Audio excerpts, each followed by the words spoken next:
ओम साई राम भक्तों, शुभ गुरुवार। श्री साई चरित्र अध्याय 43-44 का अंतिम भाग। बाबा के चरणों में सत सत नमन और शिरडी साई चैनल की ओर से आप साई भक्तों को मेरा शुभ गुरुवार और ओम साई राम। तो चलिए अब अध्याय हम शुरू करते हैं। बापू साहेब जोग का संन्यास। जोग के संन्यास की चर्चा कर हेमाड़ पर यह अध्याय समाप्त करते हैं। श्री सखाराम हरि उर्फ बापू साहेब जोग पुणे के प्रसिद्ध बारकरी विष्णु बुआ जोग के काका थे। वे लोक निर्माण विभाग PWD में पर्यवेक्षक थे। सेवानिवृत्ति के पश्चात वे सपत्नी शिरडी में आकर रहने लगे। उनकी कोई संतान न थी। पति और पत्नी दोनों की ही साईं चरणों में अटल श्रद्धा थी। वे दोनों उनकी पूजा और सेवा करने में ही अपने दिन व्यतीत किया करते थे। मेघा की मृत्यु के पश्चात बापू साहेब जोग ने बाबा की महासमाधि पर्यंत मस्जिद और चाबरी में आरती की। उनको साठेबाड़ा में श्री ज्ञानेश्वर और श्री एकनाथ जी भागवत का वाचन तथा उसका भावार्थ श्रोताओं को समझाने का कार्य भी दिया गया था। इस प्रकार अनेक वर्षों तक सेवा करने के पश्चात उन्होंने एक बार बाबा से प्रार्थना की कि हे मेरे जीवन के एकमात्र आधार, आपके पूजनीय चरणों की अनेक वर्षों से निरंतर सेवा कर रहा हूँ, परंतु क्या कारण है कि आपके चरणों की छाया के सन्निकट होते हुए भी मैं उनकी शीतलता से वंचित हूँ। मेरे इस जीवन में कौन सा सुख है यदि मेरा चंचल मन शांत और स्थिर बनकर आपके श्री चरणों में लीन नहीं हो रहा है? क्या इतने वर्षों का मेरा संत समागम व्यर्थ ही जाएगा? मेरे जीवन में वह शुभ घड़ी कब आएगी जब आपकी कृपा दृष्टि मुझ पर होगी? भक्त की प्रार्थना सुनकर बाबा को दया आ गई। उन्होंने उत्तर दिया कि थोड़े ही दिनों में अब तुम्हारे अशुभ कर्म समाप्त हो जाएंगे तथा पाप और पुण्य जलकर शीघ्र ही भस्म हो जाएंगे। मैं तुम्हें उस दिन ही भाग्यशाली समझूंगा जिस दिन तुम ऐन्द्रिक पदार्थों को तुच्छ जानकर समस्त पदार्थों से विरक्त होकर पूर्ण अनन्य भाव से ईश्वर भक्ति कर संन्यास धारण कर लोगे। कुछ समय पश्चात बाबा के वचन सत्य सिद्ध हुए। उनकी स्त्री का देहांत हो जाने पर उनकी अन्य कोई जिम्मेवारी शेष नहीं रही। वे अब स्वतंत्र हो गए और उन्होंने अपनी मृत्यु के पूर्व संन्यास धारण कर अपने जीवन का लक्ष्य प्राप्त कर लिया। बापू साहेब जोग की समाधि साकुरी में उपासनी आश्रम के आवास में स्थित है। बाबा के अमृतुल्य वचन। दयानिधि कृपालु श्री साईं समर्थ ने मस्जिद द्वारका माई में अनेक बार निम्नलिखित अमृत वचन कहे थे। जो मुझे अत्यधिक प्रेम करता है वह सदैव मेरा दर्शन पाता है। उसके लिए मेरा बिना सारा संसार ही सुना है। वह केवल मेरा ही लीला गान करता है। वह सतत मेरा ही ध्यान करता है और सदैव मेरा ही नाम जपता है। जो पूर्ण रूप से मेरी शरण में आ जाता है और सदा मेरा ही स्मरण करता है, अपने ऊपर उसका यह ऋण मैं उसे मुक्ति आत्मोपलब्धि प्रदान करके चुका दूंगा।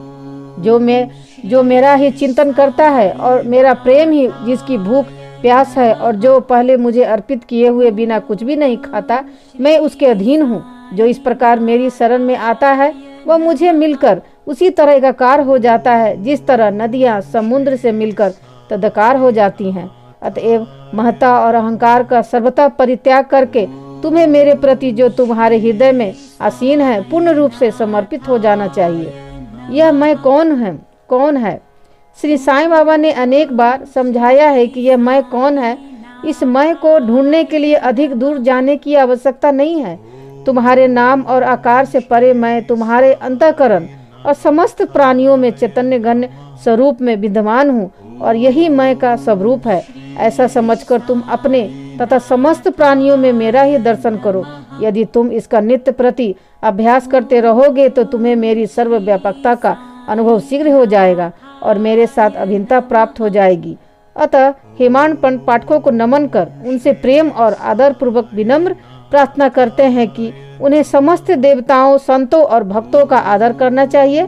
बाबा सदैव कहा करते थे कि जो दूसरों को पीड़ा पहुंचाता है वह मुझे हृदय को दुख देता है तथा मुझे कष्ट पहुंचाता है। इसके विपरीत जो स्वयं कष्ट सहन करता है वह मुझे अधिक प्रिय है। बाबा समस्त प्राणियों में विद्यमान है और उनकी हर प्रकार से रक्षा करते हैं। समस्त जीवों से प्रेम करो, यही उनकी आंतरिक इच्छा है। इस प्रकार का विशुद्ध अमृतमय स्रोत उनके श्रीमुख से सदैव झरता रहता था। अतः जो प्रेम पूर्वक बाबा का लीला गान करेंगे या उन्हें भक्ति पूर्वक श्रवण करेंगे उन्हें साईं से अवश्य अभिन्नता प्राप्त होगी। बोलो श्री सद्गुरु साईनाथ प्रभस्तु शुभ भवतु। श्री सच्चिदानंद समर्थ सद्गुरु श्री साईनाथ महाराज की जय। ओम साई राम भक्तों। साईं अरदास। सदा सदा साईं पिता मन में करो निवास, सच्चे हृदय से करो तुमसे अरदास। कारण करता आप हो सब कुछ तुम्हारी दात, साईं भरोसे मैं रहूं तुम ही हो पितुमात। विषयों में लीन हूँ पापों का नहीं अंत, फिर भी तेरा तेरा हूँ राख लियो भगवंत। राख लियो है राखन हारा साईं गरीब निवाज, तुम बिन तेरे बाल के कौन सवारे काज। दया करो दया करो दया करो मेरे साईं, तुम बिन मेरा कौन है बाबा ई जग माही।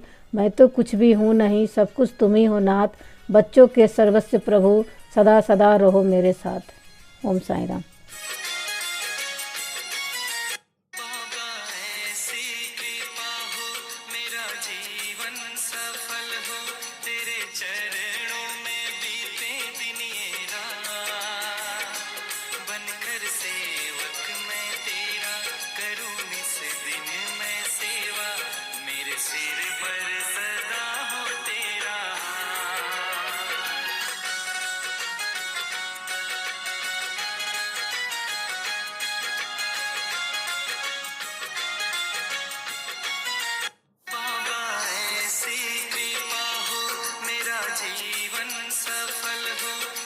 चरणों में बीते दिन ये रात, बनकर सेवक मैं तेरा करूँ निस दिन मैं सेवा, मेरे सिर पर